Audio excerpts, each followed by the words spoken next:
Baik, assalamualaikum warahmatullahi wabarakatuh. Perkenalkan, saya Rahma Yuniadita dengan NIM 2114010012. Oke, anak-anak semua, sebelum pembelajaran kita mulai, terlebih dahulu kita itu membacakan doa. Baik, kita mulai dengan Bismillahirrahmanirrahim. Oke, pembelajaran kita pada saat ini yaitu tentang sholat jamak dan sholat qasar, yang mana sholat jamak adalah mengumpulkan pelaksanaan dua sholat fardu ke dalam salah satu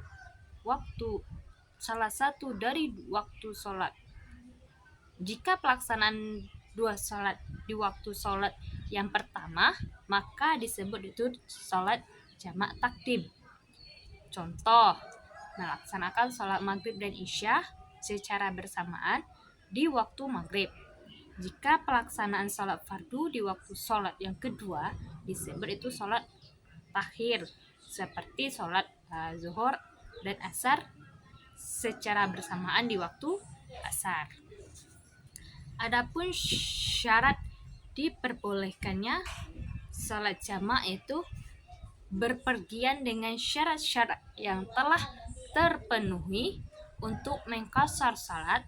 Jika syarat tersebut yang membolehkan salat qasar terpenuhi, maka juga diperbolehkan menjamak salat baik jamak takdim maupun jamak takhir.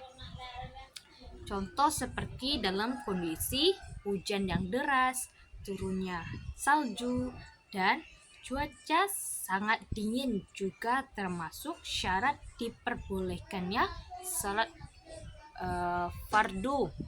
Tetapi hukum boleh hanya berlaku pada salat jamak takdim dan tidak diperbolehkan menjamak takhir.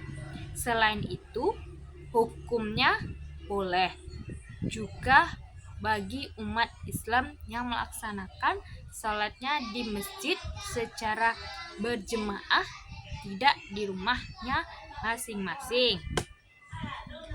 Selanjutnya yaitu dasar hukum salat jamak.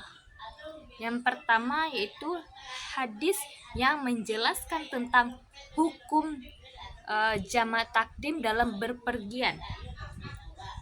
Terdapat dalam hadis riwayat Ahmad, Abu Daud, Tirmizi, Darqutni, Hakim dan Baihaqi dan Ibnu Hibban, yang artinya bahwasanya ketika Nabi berada dalam masa perang Tabuk, jika beliau melakukan perjalanan setelah maghrib, maka beliau akan melanjutkannya pelaksanaan sholat isya. Artinya beliau sore melakukan sholat isya bersamaan dengan sholat maghrib. Yang kedua itu hadis yang menjelaskan hukum jamak takdir dalam berpergian. Terdapat dalam hadis riwayat muttafaq alaihi, yang artinya Anas mengatakan, jika Rasulullah melakukan perjalanan sebelum matahari condong ke barat, maka beliau mengakhiri sholat zuhur hingga waktu sholat asar. Selain itu, Nabi Shallallahu Alaihi Wasallam akan singgah sebentar dan menggabungkan kedua sholat, yaitu zuhur dan asar. Namun, jika matahari lebih dahulu condong ke barat, maka Nabi Muhammad akan lebih dahulu sholat zuhur, baru kemudian menunggu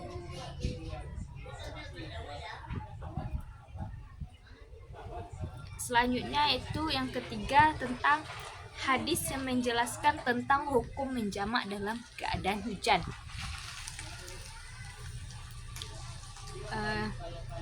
Terdapat dalam hadis riwayat Baihaqi yang artinya Rasulullah Shallallahu Alaihi Wasallam melaksanakan salat zuhur dan asar dengan cara menjamak sholat maghrib dan isya dengan cara menjamak tanpa ada rasa takut dan tidak dalam keadaan perjalanan. Imam Malik berkata, saya berpendapat bahwa Rasulullah melaksanakan sholat tersebut dalam keadaan hujan. Hadis riwayat Baihaqi. Jadi, dari 3 hadis di atas menggambarkan Nabi SAW itu pernah mempraktekkan pelaksanaan menjamak sholat. Hadis yang pertama menguraikan tentang jamak takdim yang pernah dilakukan oleh Nabi Muhammad. Yang kedua itu berkenaan dengan praktek jamak takhir. Keduanya dipraktekkan oleh Nabi sedang berpergian. Oleh karena itu jamak takdim dan jamak takhir ini merupakan 2 bentuk pelaksanaan salat jamak yang diperbolehkan dalam Islam dengan syarat sedang menempuh perjalanan atau berpergian. Yang ke poin selanjutnya yaitu tata cara pelaksanaan sholat jamak. Yang pertama yaitu sholat jamak takdim, yang mana yang pertama itu niat. Yang niatnya yaitu Bismillahirrahmanirrahim, usolli fardu zuhri arba'a rakaatin majmu'an bil asri jam'at takdim lillahi ta'ala, yang artinya aku berniat melaksanakan sholat fardu 4 rakaat yang dijamak dengan sholat asar dengan jamak takdim hanya semata-mata karena Allah. Yang kedua itu bersambung. Bersambung di sini itu yang dimaksudkan berurutan dengan tidak terpisah antara 2 sholat yang dijamak oleh waktu yang panjang, di mana waktu jeda antara 2 sholat itu paling lama antara dengan membaca iqamah. Selanjutnya yaitu pada pelaksanaan sholat jamak masih ada waktu yang cukup untuk menyelesaikan 2 sholat. Yang ketiga yaitu meyakini syarat syah dan rukun sholat yang pertama terpenuhi. Selanjutnya yaitu yang pertama terpenuhi. Yang selanjutnya yaitu jamak takhir. Jamak takhir ini pertama itu niatnya usolli fardu zuhri arba'a rakaatin majmu'an bil takhiri lillahi ta'ala, yang artinya aku berniat melaksanakan salat fardu 4 rakaat yang dijamak dengan salat asar dengan jamak takhir hanya semata-mata karena Allah Subhanahu wa taala. Selanjutnya itu perjalanan masih berlangsung hingga memasuki waktu sholat yang kedua.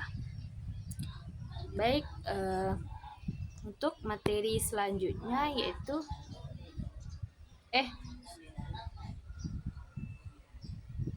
itu pas sholat qashar. Sholat qashar ini memendek atau meringkas rakaat sholat yang jumlahnya 4 menjadi 2 rakaat. Sholat fardu yang dikasar menjadi sholat zuhur, asar, dan isya. Sedangkan mengkasar sholat maghrib dan subuh itu tidak diperbolehkan karena untuk rakaat sholat maghrib dan subuh itu telah ditetapkan dan tidak dapat diganggu gugat. Selanjutnya yaitu syarat diperbolehkannya sholat qashar. Syarat diperbolehnya sholat qashar ini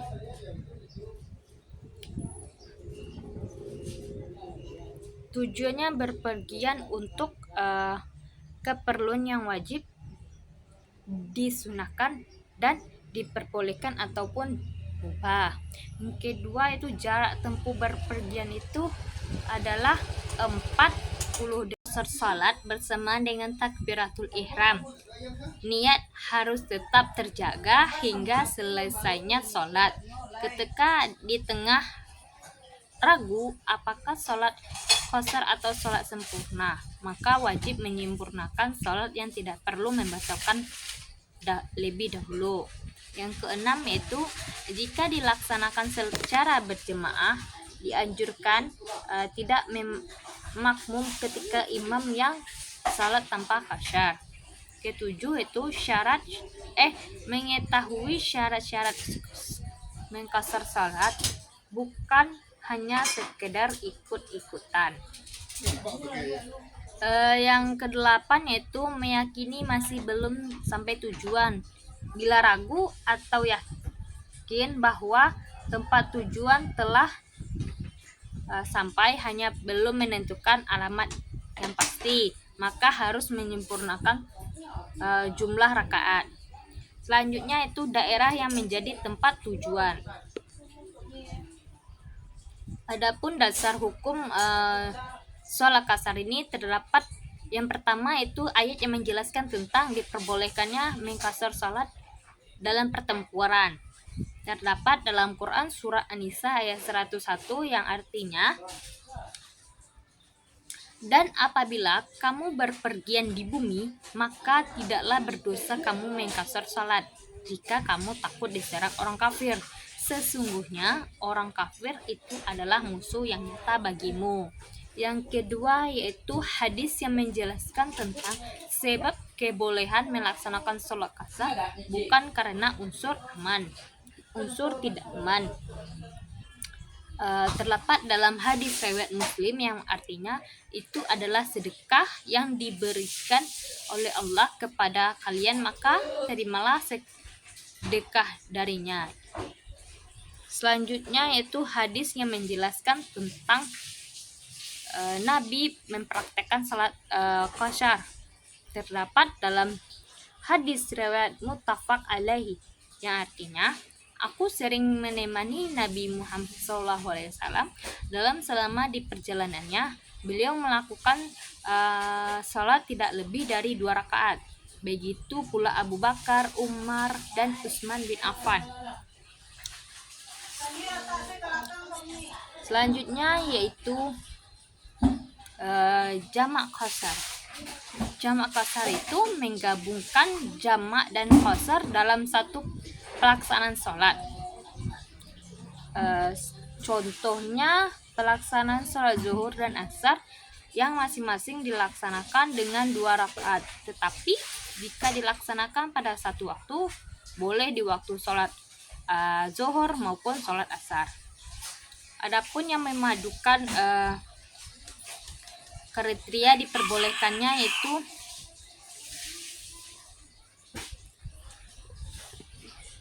boleh melaksanakan salat dengan jamak qasar bagi orang yang berpergian dengan jarak kurang lebih 120 km. Selain itu, masing-masing salat yang hendak dijamak qasar adalah 4 rakaat jumlah. Oleh karena itu, salat yang dapat dilaksanakan dengan jamak qasar hanya salat zuhur dan asar dengan keadaan berpergian. Oke, hanya itu pembelajaran kita pada saat sekarang ini.